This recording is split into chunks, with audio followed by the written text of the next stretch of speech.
So guys welcome back to our channel. അപ്പോൾ ഞാനോട് Roshan. Rumours, leak, fan theories, gossip എന്നൊക്കെ പറഞ്ഞിട്ട് കുറച്ച് നാളായിട്ട് ഫുള്ള് നമ്മുടെ ഡൂംസ്ഡേ തന്നെയായിരുന്നു ലൈം ലൈറ്റിൽ. നീയൊക്കെ എന്തിനാണ് കഷ്ടപ്പെട്ട് ബുദ്ധിമുട്ടി ഫാൻ തിയറീസും പരിപാടികളൊക്കെ ഉണ്ടാക്കുന്നത്? പടത്തിൽ ആരൊക്കെയുണ്ടെന്ന് ഞങ്ങൾ തന്നെ പറയാമെന്ന് പറഞ്ഞിട്ട് മാർവൽ തന്നെ ഒഫീഷ്യലായിട്ട് ഒരു ലൈവിൽ കൂടെ ആ കാസ്റ്റിനെ അങ്ങ് പുറത്തു വിട്ടിട്ടുണ്ട്. പ്രതീക്ഷിക്കാത്ത വന്നൊരു ലൈവ് ആയതുകൊണ്ട് തന്നെ ആദ്യം ഒന്നും മനസ്സിലായില്ല. ക്രിസ് ഹെംസ്വർത്തിന്റെ പേര് എഴുതി ഒരു ചെയർ ഇങ്ങനെ വെറുതെ ഇരിക്കുന്നത് കാണാം. സോ തോർ 5ന്റെ വല്ല അപ്ഡേറ്റ് എങ്ങനെ ആയിരിക്കും? ഹെംസ്വർത്ത് എണ്ണം വന്നിട്ട് തോർ 5നെ പറ്റി രണ്ടു ഒക്കെ സംസാരിക്കുമെന്നൊക്കെ വിചാരിച്ചിരിക്കുമ്പോൾ നൈസായിട്ട് ക്യാമറ ഒന്ന് വെട്ടിച്ചിട്ട് ഇത് അടുത്തൊരു കസേര കാണിക്കുന്നത്. അതുമ്പോൾ വനേസ ഗർബിയുടെ പേര് എഴുതി വെച്ചേക്കുന്നു. സോ മാർവലിൽ തന്നെ രണ്ട് ക്യാരക്ടേഴ്സിനെ രണ്ട് ധ്രുവങ്ങളിൽ നിന്നുകൊണ്ട് പ്ലേ ചെയ്യുന്ന രണ്ട് ആക്ടേഴ്സിന്റെ പേര് കണ്ടപ്പോഴേ കാര്യം മനസ്സിലായി ഇത് ഡൂംസ്ഡേയുടെ കാസ്റ്റിംഗ് ആണ്. സാധാരണഗതിയിൽ പടം ഇറങ്ങുന്നതിന് 2-3 മാസം മുമ്പേ തുടങ്ങുന്ന പ്രൊമോഷൻ വർക്ക് ഇവിടെ പടത്തിന്റെ പ്രീ പ്രൊഡക്ഷന്റെ സമയത്ത് തന്നെ അങ്ങ് തുടങ്ങിയേക്കുവാണ്. അപ്പോൾ ഇപ്പോഴേ ഇങ്ങനെയാണെങ്കിൽ പടത്തിന്റെ റിലീസിന്റെ സമയത്തൊക്കെ ഏത് റേഞ്ചിലായിരിക്കും പ്രൊമോഷൻ വർക്ക് പോകാന്നുള്ള കാര്യം ചിന്തിക്കാനേ വയ്യ. എന്തായാലും പരിപാടി കളറായിട്ടുണ്ട്. ഒരു വെറൈറ്റി അപ്രോച്ച് തന്നെ. ഈ ഒരു പ്രൊമോഷൻ സ്ട്രാറ്റജി എനിക്ക് എന്തായാലും നല്ല രീതിക്ക് ഇഷ്ടമായി. ആ ചെയറിൽ പേരൊക്കെ എഴുതി കാണിച്ച് ഇങ്ങനെ കാസ്റ്റിനെ അറിയിക്കുന്ന രീതി ഒരു പുതുമയുണ്ട്. കാണാൻ നല്ല രസമുണ്ട്. പോയ പേര് വീണ്ടെടുക്കാനായിട്ട് ഇനി എന്തായാലും ചുമ്മാ ഇരുന്നിട്ട് കാര്യമില്ല. നല്ല രീതിക്ക് പണി തന്നെ എടുക്കണം.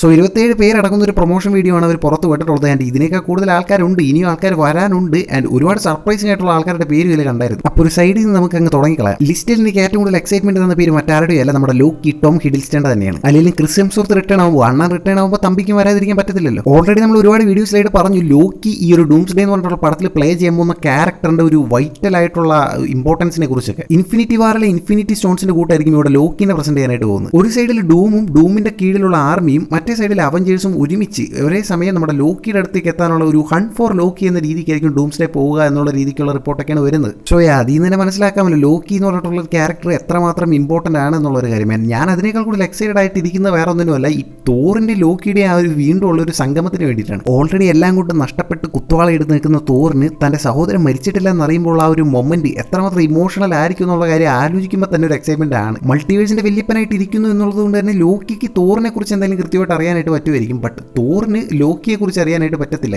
ഈ ഒരു മൊമെന്റിലായിരിക്കും അവർ ആദ്യമായിട്ട് മീറ്റ് ചെയ്യാൻ പോകുന്നത്. സോ ആ ഒരു ടൈമിൽ ഇവരുടെ ഒരു മീറ്റിംഗ് എങ്ങനെയായിരിക്കും എന്നുള്ള കാര്യം അടിപൊളിയായിരിക്കും. നീ മരിച്ചില്ലേ? ഇല്ലെന്നേ. Happy birthday.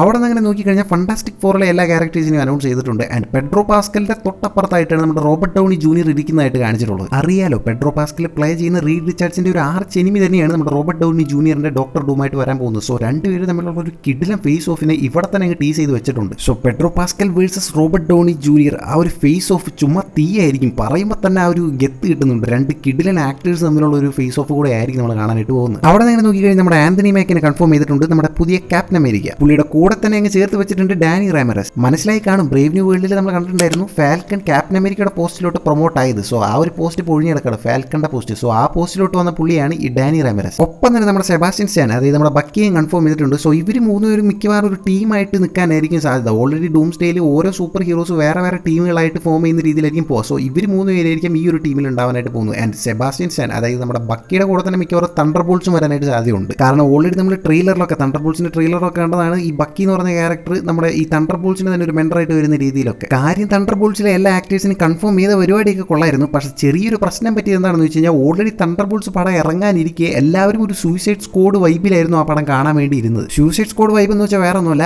ആരൊക്കെ എങ്ങനെയൊക്കെ എപ്പോഴൊക്കെ മരിക്കുമെന്ന് നമുക്ക് യാതൊരു പിടിയും ഉണ്ടാവില്ല. സോ അങ്ങനെ ഒരു കൺഫ്യൂഷനിൽ പടം കാണാൻ ഇരിക്കുമ്പോഴാണ് മുഖത്തടിച്ച പോലെ മാർവൽ പറയുന്നത് ഇതിലാരും മരിക്കത്തില്ല, എല്ലാവരും ഡൂംസ്ഡേയിലും കാസ്റ്റ് ആയിട്ടുണ്ട്. സോ ടാസ്ക് മാസ്റ്ററിന്റെ ക്യാരക്ടർ ഒഴികെ ബാക്കി എല്ലാ ക്യാരക്ടേഴ്സും ഡൂംസ്ഡേയിൽ റിട്ടേൺ ആവുന്നുള്ള കാര്യം ഇവിടെ പറയാതെ പറയുകയാണ് ചെയ്തത്. എന്നിട്ട് നമ്മുടെ ലൂയിസ് പുൾമാന്റെ സെൻട്രി വരെ റിട്ടേൺ ആവുമെന്ന് പറയുന്നുണ്ട്. സോ അത് ഒരു കൈൻഡ് ഓഫ് സ്പോയിലർ ആയിട്ടാണ് എനിക്ക് പേഴ്സണലി തോന്നിയത്. അവിടെ നിന്ന് അങ്ങനെ ടീം ബ്ലാക്ക് പാന്തറിലോട്ട് വന്നു കഴിഞ്ഞാൽ ഷൂറി റിട്ടേൺ ആവുന്നുണ്ട്. ആൻഡ് വക്കാണ്ടയുടെ പുതിയ കിങ് ആയിട്ടുള്ള എംബാക്കു, വിൻസ്റ്റൺ ഡൂക്കിന്റെ എംബാക്കു എന്ന് പറഞ്ഞിട്ടുള്ള ക്യാരക്ടർ റിട്ടേൺ ആവുന്നുണ്ട്. ഇവരൊക്കെ കൂടാതെ നേമോർ, അതായത് വക്കാണ്ട ഫോർ അവറിലെ വില്ലൻ ക്യാരക്ടർ ആയിട്ടുള്ള പുള്ളി റിട്ടേൺ ആവുന്നുണ്ട്. ആൻഡ് പുള്ളി ഇതിൽ അവഞ്ചേഴ്സിന്റെ കൂടെ ചേർന്ന് ഫൈറ്റ് ചെയ്യാനാണ് സാധ്യത. കാരണം ഓൾറെഡി വക്കാണ്ട ഫോർ അവറിൽ തന്നെ പുള്ളി ഷൂറിയുടെ ടീമിലോട്ട് മാറുന്ന രീതിയിലൊക്കെ കാണിച്ചിട്ടുണ്ടായിരുന്നു. പുള്ളി ഒരു ആന്റി ഹീറോ ടൈപ്പ് ക്യാരക്ടറുമാണ്. ആൻഡ് പുള്ളിയെ 70% ഓഫ് അക്വാട്ടിക് ലൈഫിന്റെ കിങ് എന്ന രീതിയിലാണ് പ്രസന്റ് ചെയ്തിട്ടുള്ളത്. സോ ഡൂമിന്റെ പ്ലാൻ വർക്കൗട്ട് ആവുകയാണെങ്കിൽ പുള്ളിയുടെ കിങ്ഡത്തിന് സാരമായി പരിക്കുപറ്റാനായിട്ട് സാധ്യതയുണ്ട്. സോ അതുകൊണ്ട് തന്നെ പുള്ളിക്കും ഈ ഹീറോസിന്റെ കൂടെ ഫൈറ്റ് ചെയ്യാത്ത തരവില്ല. ഇതുവരെ നിങ്ങൾ കണ്ടത് വെറും സാമ്പിൾ വെടിക്കെട്ട്. ഇനിയാണ് തൃശ്ശൂർ പൂരം കാണാൻ പോകുന്നതെന്ന് പറഞ്ഞിട്ട് പിന്നെ അങ്ങോട്ട് അനൗൺസ്മെന്റ് വെടിക്കെട്ടായിരുന്നു. Yes guys, X Men's are officially in MCU. Already നമ്മൾ മാർവൽസ് പടത്തിൽ ബീസ്റ്റിന്റെ ക്യാരക്ടറിനെ കണ്ടിട്ടുണ്ടായിരിക്കും. സോ ആ ബീസ്റ്റിന്റെ ക്യാരക്ടറായിട്ട് പ്ലേ ചെയ്തിട്ടുള്ള കെൽസ്ലി ഗ്രാമറിനെ തന്നെയാണ് ആദ്യം തന്നെ അങ്ങ്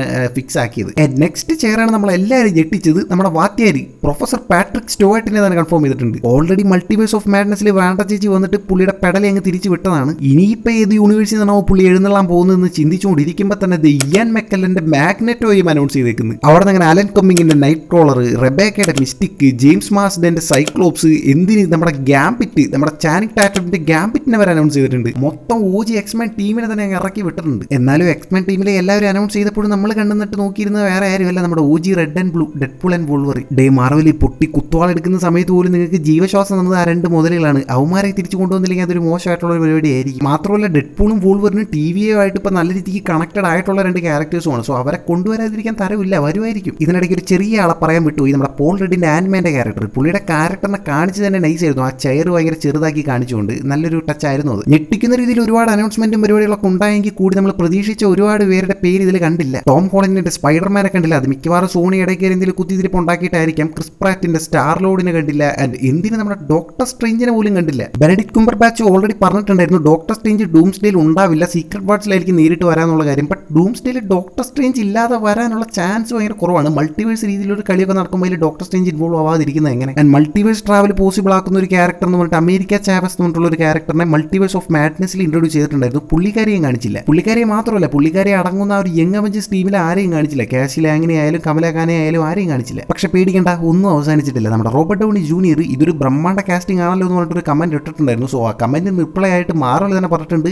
ഇനിയും ആൾക്കാർ വരാനുണ്ട് മകനെ. സോയാ ഈ പിള്ളേരൊക്കെ പറയും പോലെ സംഭവം ഇருக்கு. സോ ഈ കാസ്റ്റ് ലിസ്റ്റിലെ ആൾക്കാരുടെ പേരൊക്കെ നോക്കുമ്പോൾ ഏകദേശം നമ്മൾ മുമ്പേ ഉണ്ടാക്കിയിട്ടുള്ള ഒരു ഡൂംസ്ഡേയുടെ രൂപരേഖ കൂട്ട് തന്നെയായിരിക്കും ആ പടം വരാനായിട്ട് പോകുന്നത്. ഫണ്ടാസ്റ്റിക് ഫോറിന്റെ ഒരു ടീം, അവഞ്ചേഴ്സിന്റെ ഒരു ടീം, എക്സ്മാൻ്റെ ഒരു ടീം, പിന്നെ നമ്മുടെ OG അവഞ്ചേഴ്സിന്റെ ഒറിജിനൽ അവഞ്ചേഴ്സിന്റെ ഒരു ടീം എന്ന് പറഞ്ഞിട്ട് ഒരു 4 ടീമായിട്ടായിരിക്കും ഈ സൂപ്പർ ഹീറോസ് സ്പ്ലിറ്റ് ആവാനായിട്ട് പോകുന്നത്. എക്സാക്ട് നമ്മൾ ഇൻഫിനിറ്റി വാറിൽ കണ്ട പോലെ ഓരോ സൂപ്പർ ഹീറോസിനും ഓരോ ടീമുകൾ കൊടുത്തിട്ട് ഓരോ സ്ഥലങ്ങളിൽ അവരെ കൊണ്ടുപോയിട്ട് പ്ലോട്ട് അവിടെ നിന്ന് ഇങ്ങനെ ഡെവലപ്പ് ചെയ്ത് അവസാനം ഒരു ഡോട്ട് കണക്ട് ചെയ്യുന്ന കൂട്ട് എല്ലാവരെയും ഒരുമിപ്പിക്കുന്ന രീതിയിലായിരിക്കാം ഡൂംസ്ഡേയിൽ അവർ പ്ലാൻ ചെയ്യുന്നത്. സോ വന്നവനും നിന്നവനും പോയവനും ഒക്കെ ഒന്നാവുമ്പോൾ നമ്മുടെ അണ്ണൻ ഡോക്ടർ ഡൂമിന് പണി കുറച്ച് കൂടുമെന്ന് തോന്നുന്നു. കടം വീട്ടി കൈകോർത്ത് വന്നവനും നിന്നവനും ഒന്നായപ്പോ ഒരു കാര്യം ഉറപ്പ്, ഞാൻ തന്നെ വില്ല. അപ്പോൾ സംഭവം എന്തായാലും കളറായിട്ടുണ്ട്. ഇതുപോലെ വിധവിധമായ വെറൈറ്റി അപ്രോച്ചുകളിലുള്ള പ്രൊമോഷൻ സ്ട്രാറ്റജികൾക്ക് വേണ്ടി ഞാൻ എന്തായാലും വെയിറ്റിംഗ് ആണ്. കണ്ടറിയാം എങ്ങനെയൊക്കെ കൊണ്ടുവരാൻ പോകുന്നത്. അപ്പോൾ ഇതൊക്കെ തന്നെയാണ് മാർവലിന്റെ ഒരു ലൈവ് കാസ്റ്റ് അപ്ഡേറ്റിൽ നിന്ന് എനിക്ക് തോന്നിയിട്ടുള്ള കാര്യങ്ങളും പരിപാടികളൊക്കെ. ക്യാരക്ടർ ലിസ്റ്റ് കണ്ടിട്ട് നിങ്ങൾ എത്രമാത്രം സർപ്രൈസ്ഡ് ആയി എന്നുള്ള കാര്യങ്ങളും ഇതിൽ ഏതൊരു ക്യാരക്ടറിന് വേണ്ടിയിട്ടാണ് നിങ്ങൾ കൂടുതൽ എക്സൈറ്റഡ് ആയിട്ട് കാത്തിരിക്കുന്നു എന്നുള്ള കാര്യങ്ങളും ഈ ഒരു പ്രൊമോഷൻ സ്ട്രാറ്റജിയെ പറ്റിയിട്ടുള്ള നിങ്ങളുടെ അഭിപ്രായങ്ങളും എല്ലാം ഒന്ന് പറഞ്ഞു കഴിഞ്ഞാൽ നൈസായിരിക്കും. മറ്റൊരു വീഡിയോയിലൂടെ നമുക്ക് എന്തായാലും വീണ്ടും കാണാം.